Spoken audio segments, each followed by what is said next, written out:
It is the best of times. It is the worst of times. In the year 2015, people have access to a breadth and depth of information unimaginable in an earlier age. Everyone contributes in some way, participating to create a living, breathing mediascape. However, the press as you know it has ceased to exist. The Fourth Estate's fortunes have waned. 20th century news organizations are an afterthought, a lonely remnant of a not-too-distant past. The road to 2015 began in the late 20th century. In 1989, Tim Berners-Lee, a computer scientist at the CERN Particle Physics Laboratory in Switzerland, invents the World Wide Web.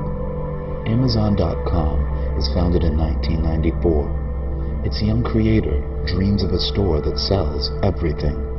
Amazon's model, which will come to set the standard for internet sales, is built on automated, personalized recommendations, a store that can make suggestions. In 1998, two Stanford programmers unleash Google. Their algorithm echoes the logic of Amazon. It treats links as recommendations, and from that foundation powers the world's fastest and most effective search engine. In 1999, a dot-com startup named Pyra Labs unveils Blogger, a personal publishing tool. Friendster arrives on the scene in 2002, and hundreds of thousands of young people rush to populate it with an incredibly detailed catalog of their lives, their interests, and their social networks. Also in 2002, Google launches Google News, a portal featuring headlines and links to the stories of the minute. Journalism organizations cry foul. Google News is edited entirely by computers. In 2003, Google buys Blogger. 2004 would be remembered as the year that everything began. Reason magazine sends subscribers an issue with a satellite photo of their houses on the cover and information custom tailored to each subscriber inside. Google unveils Gmail with a gigabyte of free space for every user.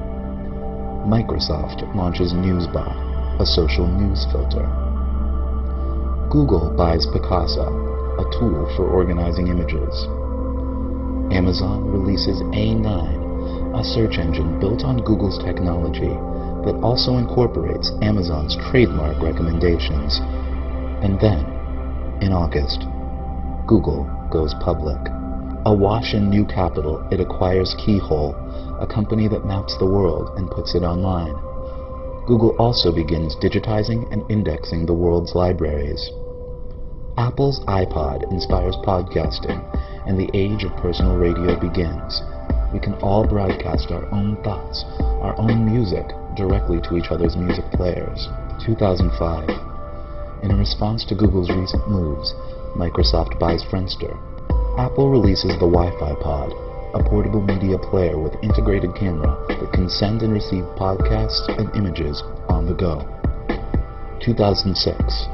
Google combines all of its services into the Google Grid, a universal platform that provides a functionally limitless amount of disk space and bandwidth to store and share media of all kinds. Each user selects her own level of privacy. She can store her content securely on the Google Grid, or publish it for all to see. It has never been easier for people to make their lives part of the media landscape. 2007. Microsoft responds to Google's mounting challenge with Newsbotster, a social news network and participatory journalism platform. Newsbotster ranks and sorts news based on what each user's friends and colleagues are reading and viewing, and it allows everyone to comment on what they see.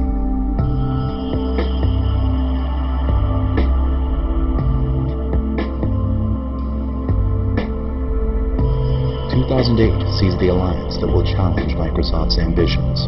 Google and Amazon join forces, forming Google's Hive. Google supplies the Google Grid, an unparalleled search technology. Amazon supplies a social recommendation engine and its huge commercial infrastructure. Together, they use their detailed knowledge of every user's social network, demographics, buying habits, and reading interests to provide total customization of content and advertising. This year, the New York Times switches to a paid subscription model online. However, its content stream remains open to Google's indexing computers. The news wars of 2010 are notable for the fact that no actual news organizations take part. Google's and Microsoft face off, enhancing their services week by week. Google's finally checkmates Microsoft with a feature the software giant cannot match. Using new algorithms, Google's computers screen stories for names, places, images, and other contextual cues, isolating facts from quotes and turning statistics into flexible equations. Then, Google's resorts, recalculates, and recombines these scraps with our information. Our blog entries, our photos, our purchases, our lives. Suddenly, news is more relevant than ever before. In 2011, the slumbering Fourth Estate awakes to make its first and final stand. The New York Times company sues Google's claiming that the company's fact-stripping robots are a violation of copyright law. The case goes all the way to the Supreme Court, which, on August 4th, 2011, decides in favor of Google's On Sunday, March 9th, 2014, Google's unleashes Epic. The evolving, personalized information construct is the system by which our sprawling, chaotic mediascape is filtered, ordered, and delivered. Everyone contributes, and many people get paid, a tiny cut of Google's immense advertising revenue, proportional to the popularity of their contributions. Epic produces a custom content package for each user, using his choices, his consumption habits, his interests, his demographic, his social network to shape the product. At its best, tailored to its savviest readers, Epic is a summary of the world deeper, broader, and more nuanced than anything ever available before.